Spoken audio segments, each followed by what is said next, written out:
नमस्कार मित्रांनो, प्रवीण वटेकर ह्या यूट्यूब चॅनलमध्ये आपले खूप खूप स्वागत. मित्रांनो, कशात मजेत ना असायलाच पाहिजे. म्हणाले एवढ्या दिवस कुठे गेलात साहेब, एकही व्हिडिओ नाही, एकही विषय नाही. आपला विषय तर भरपूर आहेत मित्रांनो. काही कारणास्तव मला थोडंसं गावी जायला लागलं, घरगुती काम होतं आणि त्याच ह्याच्यामध्ये एक घरगुती आमची ट्रिप निघाली. ती म्हणजे भारताचा केंद्रबिंदू आणि आध्यात्मिकाचं हृदयस्थान जे आपलं आहे ते सोलापूर. या सोलापूर या ठिकाणी आपण जाऊन आल्यानंतर तिथे काय अनुभव आला आणि त्या ठिकाणी आपल्या सुरक्षा यंत्रणेशी निगडीत सगळ्या काही गोष्टी कशा आहेत आणि काय याविषयी आपण ह्या व्हिडिओच्या माध्यमातून चर्चा करणार आहोत. तत्पूर्वी चॅनलवरती जर नवीन असाल तर चॅनल सबस्क्राईब करायला विसरू नका. लागलेच बेल आयकॉन बटन जी घंटा आहे त्याला प्रेस करा, तिथे ऑल करा आणि हो, आपला व्हिडिओ जो हाईप आहे तो हाईपसुद्धा करा. हाईपसुद्धा करायला विसरू नका. चला तर जाऊया आपल्या या विषयाकडे. विषय मित्रांनो असा आहे की आम्हाला त्या ठिकाणी जायला भेटलं आणि ज्या दिवशी आपण त्या ठिकाणी आम्ही सर्वजण गेलोत, सर्व फॅमिली, त्या ठिकाणी स्वामींचा प्रकट दिन होता. सोलापूरमध्ये वन डे ट्रिप ही सर्व काही झाली आणि त्या ठिकाणी गेल्यानंतर काय गोष्टी म्हणजे आपल्या सोलापूरमध्ये पाहिलं तर आध्यात्मिकाचं का म्हटलं जातं हृदय, तर मित्रांनो एक तर आहे तिथं स्वामी समर्थ आणि दुसरं आहे तुळजाभवानी, बरोबर आहे, आणि तिसरं आहे आपलं सर्वांचं अर्धदैवत आपले विठ्ठल रुक्माई. तीनही देवस्थान हे सोलापूरमध्ये आणि त्या ट्रिपमध्ये हे तीनही देवस्थानाचं दर्शन घेण्याचं भाग्य आम्हाला मिळालं. परंतु त्या ठिकाणी गेल्यानंतर आपण जे आपली नजर असते किंवा आपण जे काय पाहतो तो अनुभव आपल्यासमोर ठेवतो. त्या ठिकाणी गेल्यानंतर सोलापूरमध्ये प्रथमतः तिन्ही ठिकाणी आपल्याला पाहायला मिळालं ते म्हणजे असं आहे की मित्रांनो, आपल्याला ह्या तिन्ही मंदिर म्हणजे तिन्ही देवस्थान हे देवस्थान बऱ्यापैकी चांगले देवस्थान असे आहेत. हे व्यवस्थितरित्या सर्व काही हँडल करण्याची कुवत त्या देवस्थान जे संस्थान आहेत त्या संस्थानामध्ये आहेत. संस्थानं काही कमी अशातला भाग नाही आहे. पण त्या ठिकाणी सुरक्षा यंत्रणा म्हणजे असं आहे की मित्रांनो, त्या ठिकाणी येणारे जे भाविक आहेत ते सुरक्षित आहेत का, हा पहिला प्रश्न आहे मित्रांनो. ते काय काय तिथं पाहायला मिळालं आणि जे काय ते गोष्टी आपल्यासमोर मी ठेवतो. एक एक गोष्ट आपण ठेवतो. प्रथमतः त्या ठिकाणी जर सुरक्षारक्षक असतील तर ते प्रायव्हेट ठेकेदाराकडे जे काम करणारे सुरक्षारक्षक आहेत ते सुरक्षारक्षक जे मॅन्युअली आपण सुरक्षारक्षक म्हणतो ते प्रशिक्षित सुरक्षारक्षक होते का, तर नाही. त्यांच्याकडं पाहिल्यानंतर ते सुरक्षारक्षक म्हणून असे पाहावे तर सुरक्षारक्षक कसा असावा अशा दृष्टिकोनातून ते सुरक्षारक्षक नाही दिसत आहेत. त्यांचा युनिफॉर्म, त्यांचा जो काही ज्या स्थान दिलेलं आहे त्या स्थानाशी निगडीत असलेलं त्यांचं जे कार्य आहे ते कार्य कुठेही दिसून आलेलं नाही. हे सुरक्षारक्षकमध्ये प्रामुख्याने दिसून आलं. त्या ठिकाणी तिन्ही ठिकाणाचं एकत्रच मी तुम्हाला सांगतो आहे सगळ्या काही गोष्टी. म्हणजे तिन्ही ठिकाणी ज्या काही घटना घडल्या, काय ठिकाणी गर्दी होते. आता गर्दी जास्त प्रमाणामध्ये स्वाभाविक आहे.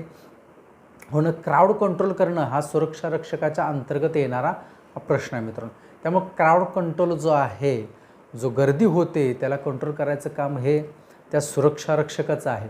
त्या ठिकाणी सुरक्षारक्षक हे लांबच. एकातर ठिकाणी गर्दीमध्ये काय दंगा झाला आणि तिथे मारपीटवरती पण येतात, काही लोक येतात, नाही अशातला भाग नाही आहे. काही लोक तसं होतंसुद्धा. परंतु सुरक्षारक्षकाचा तिथे अभाव दिसून येतो. ज्या प्रकारे सुरक्षा यंत्रणा त्या ठिकाणी असायला हवी त्या ठिकाणी यंत्रणा दिसून येत नाही. आणि सुरक्षारक्षक मंडळाचे तर सुरक्षारक्षक नाहीच आहेत या तिन्ही ठिकाणी आणि असले पाहिजेत असा आपला आग्रह आहे मित्रांनो. आणि मग त्या ठिकाणी असणाऱ्या ज्या काही सुरक्षा यंत्रणेशी निगडीत असणाऱ्या ज्या काही यंत्रणा आहेत, जसे की फायर एक्स्टिंग्विशर म्हणा, होज पाईप आहेत, आपल्या ज्या काही पाणी आग लागली तर कशा पद्धतीनं ते विझवलं जाईल, CCTV कॅमेरे जे आहेत ते नियंत्रणात कशा पद्धतीनं आहे, ते CCTV योग्यरित्या आहेत का, या सगळ्या काय बाबी त्या ठिकाणी आल्या. आणि मग प्रामुख्याने त्या ठिकाणी काम करणारे जे आमचे सुरक्षारक्षक मंडळाचे सुरक्षारक्षक आहेत आजूबाजूला किंवा त्या ठिकाणी काम करणारे आमचे संघटना प्रतिनिधीसुद्धा आहेत, यांनीसुद्धा आवर्जून हा पत्रव्यवहार ह्या तिन्ही देवस्थानांना द्यावा आवर्जून. आणि महाराष्ट्रामधल्या इतर जिल्ह्यामधल्या सुरक्षारक्षक संघटना प्रतिनिधी आहेत, खास करून मुंबईमध्ये आहेत, आणि मुंबईमधल्या सुरक्षारक्षक संघटना प्रतिनिधींनासुद्धा मी आवर्जून सांगेन की आपण त्या ठिकाणी देवस्थानाला पत्रव्यवहार करावा आणि आपले सुरक्षारक्षक मंडळाचे सुरक्षारक्षक जवान जे प्रशिक्षित आहेत, ज्यांना प्रशिक्षण देऊन तयार केलेले असे सुरक्षारक्षक त्या ठिकाणी कार्यरत करावेत, घ्यावेत आपल्या सुरक्षारक्षक मंडळाचे सुरक्षारक्षक. आणि तसं शासनाकडे सुद्धा पाठपुरावा करण्यात यावा ही विनंती आहे मित्रांनो. आपल्याला काय वाटतं नक्की कमेंट्स बॉक्समध्ये लिहा मित्रांनो. कारणच याचं असं आहे की मला जे पाहायला मिळालं त्या ठिकाणी जे सुरक्षारक्षक होते ते सुरक्षारक्षक एका बाजूलाच कुठेतरी असायचे, एका कोपऱ्यामध्ये कुठेतरी दिसायचे. कॅप आहे नाही आहे, काय शूज आहे नाही आहे माहीत नाही, काय कुठून कणी काय तर सांगितलं तर तेवढंच ते कृती करायची. हा सुरक्षारक्षक नाही आहे मित्रांनो. सुरक्षारक्षकाचं प्रामुख्यानं काम काय आहे? जीवितांचे रक्षण करणे, मालमत्तेचे संरक्षण करणे, या प्रामुख्याने आपल्या सुरक्षा यंत्रणेशी निगडीत मित्रांनो या सगळ्या काही गोष्टी आहेत. आणि त्या ठिकाणी हे अभाव झाला आणि आपल्या सुरक्षारक्षकाला जे लागणारं साधन जे आहे ते फायर एक्सटेन्शन असू देत, होस पाईप असू देत, ह्या सगळ्या काही आग लागली तर काय करायला पाहिजे? क्राऊड कंट्रोल जर एकदमच गर्दी झाली तर ते थांबवतं कशा पद्धतीने येईल? त्याला नियोजन कशा पद्धतीनं करता येईल? ह्या सगळ्या काय बाबी मित्रांनो हे प्रशिक्षित सुरक्षारक्षक व्यवस्थितरित्या हाताळू शकतात. आणि मग अशा देवस्थानामध्ये जे भाविक जातात मित्रांनो, ते भाविक सुरक्षित आहेत का? तर नाही आहेत मित्रांनो, बिलकुल सुरक्षित नाही आहेत.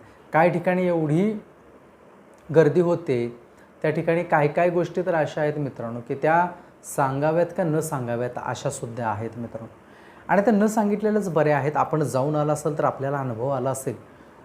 माता तुळजाभवानीच्या चरणी आपण माथा टेकून येतो, त्या ठिकाणी गेल्यानंतर आपल्याला पाहायला जे मिळतं त्या लाईनमधून 3-3 तास 4-4 तास त्या ठिकाणी लागतात जायला दर्शनाला. आणि तिथे VIP सुद्धा दर्शनाची सोय असते. आपण पंढरपूरला गेल्यानंतर सुद्धा तसंच आहे. ज्या आपण भाविक दर्शन घेतात त्या दर्शनाच्या लाईनमधून 4-4, 5-5 तास त्या ठिकाणी दर्शनाला लागते. कधीही जातो मी. आम्ही तर संध्याकाळी 8 वाजता पोचलो तरीसुद्धा तिथं एवढी गर्दी होती की त्या ठिकाणी जाणं मुश्किल होतं. मग मुखदर्शन हेच पर्याय होता. आणि मग अशा गर्दीच्या ठिकाणी अशा सगळ्या काय गोष्टी कंटिन्युटी चालत असतात, तर त्याला मित्रांनो आपले सुरक्षारक्षक हँडल करू शकतात का ना? याचं ज्वलंत उदाहरण मित्रांनो आपलं कोल्हापूरमधले आपले सुरक्षारक्षक जे माता आपल्या लक्ष्मी माता मंदिर जे आहे कोल्हापूरमध्ये आहे का नाही, त्या मातेच्या चरणी आपले सुरक्षारक्षक त्या ठिकाणी कार्यरत आहेत आणि अतिशय सुंदररित्या कार्यरत आहेत. अतिशय सुंदररित्या ते काम करतात. येणारे भाविक असू देत, तिथे मॅनेजमेंट असू देत किंवा आणि कोणी पाहणारे तिथे आजूबाजूला काम जे करणारे जे आहेत कार्यरत तिथले कोणी अधिकारी वगैरे सगळेजण आपल्या सुरक्षारक्षकाला नावं असतात. खूप छान काम करतात. पोलिसांच्यापेक्षा बाकी इतरसुद्धा होमगार्ड असू देत, तुमचे सुरक्षारक्षक मंडळ, सुरक्षारक्षक दलातले सुरक्षारक्षक असू देत, त्यांच्यापेक्षा हे उत्कृष्ट काम करणारे आपले हे ज्वलंत उदाहरण आहे. त्या उदाहरणाचाच मित्रांनो भाग घेऊन मी हे विनंती करतो आहे आपल्या सर्वांना की या ठिकाणीसुद्धा आमच्या सुरक्षारक्षक मंडळाचे सुरक्षारक्षक हे दिसले पाहिजेत, त्या ठिकाणी असले पाहिजेत. भाविकांची सेवा करणं त्या ठिकाणी आपल्या सुरक्षारक्षक मंडळाच्या सुरक्षारक्षकांना जर लाभ मिळाला तर अतिशय सुंदररित्या मित्रांनो किती छान होईल. म्हणून सोलापूरमधले पाहणारे आपले जे सुरक्षारक्षक आहेत त्यांनी आवर्जून या सगळ्या काही गोष्टी मित्रांनो कार्यरत प्रॅक्टिकलरित्या केलं पाहिजे. संघटना प्रतिनिधींना सांगितलं पाहिजे. मुंबईमधल्या संघटना प्रतिनिधींनीसुद्धा यामध्ये थोडासा सहभाग घेतला पाहिजे. त्या ठिकाणच्या सुरक्षारक्षक आहेत त्या यंत्रणेशी आपण निगडीत असाल तर त्यांनासुद्धा आणि शासनाकडे सुद्धा पाठपुरावा केला पाहिजे. कारण संस्थानं आहेत त्यामध्ये शासनसुद्धा सहभागी असतंच, नाही असं भाग नाही आहे. त्यामुळे शासनाने सुद्धा याचा आपण बऱ्याच ठिकाणी आपण सुरक्षा यंत्रणा कशी वाढली पाहिजे हा एक वेगळा आपण विषय घेतो आहे मित्रांनो. तो विषय मी आपले कामगार नेते लक्ष्मणराव भोसले साहेब असू दे त्यांच्याकडून थोडासा समजून घेतो की कशा पद्धतीने वाढू शकते आपल्या आणि त्याच्यामध्ये आपण कसा सहभाग करू शकतो. आपले एक एक सुरक्षारक्षकांचा सहभागच हा मित्रांनो आपल्या सुरक्षारक्षक मंडळाचं उन्नती वाढवणं हे आपल्याच हातामध्ये आहे. आपण दुसरं कोणाच्या हातामध्ये नाही. यानं केलं, त्यानं केलं, त्यानं केलं, नाही केलं, हे केलं, ते केलं म्हणण्यापेक्षा आपण काय केलं, आपण ते करू शकतो आणि कशा पद्धतीने काय, या पुढील व्हिडिओमध्ये आपण नक्कीच पाहणार आहोत. मित्रांनो, तुर्तास मला कमेंट्स बॉक्समध्ये सुद्धा ज्यांना कमेंट्स करायचे नसेल त्यांना आपला व्हॉट्सअप नंबर आराताई वापरत चला. आता इथून पुढे मित्रांनो आराताईवरती मेसेज करत चला, व्हॉट्सअपवरती नाही. आराताई ॲप्स आहे, व्हॉट्सअपसारखंच आहे, सुंदर आहे, छान आहे, आपल्या भारतामधलं आहे, भारतामध्ये बनलेलं आहे, त्यामुळे सुरक्षित आहे आणि खूप छान असल्यामुळे त्याचा वापर करत चला. त्याचा वापर केला तर मित्रांनो आपण ग्रुप बनवलेला आहे, जो ग्रुप आपल्या सुरक्षा रक्षकांच्या निगडीत जी माहिती आहे त्या ग्रुपमध्ये ॲड करता येईल अशी माहिती आहे.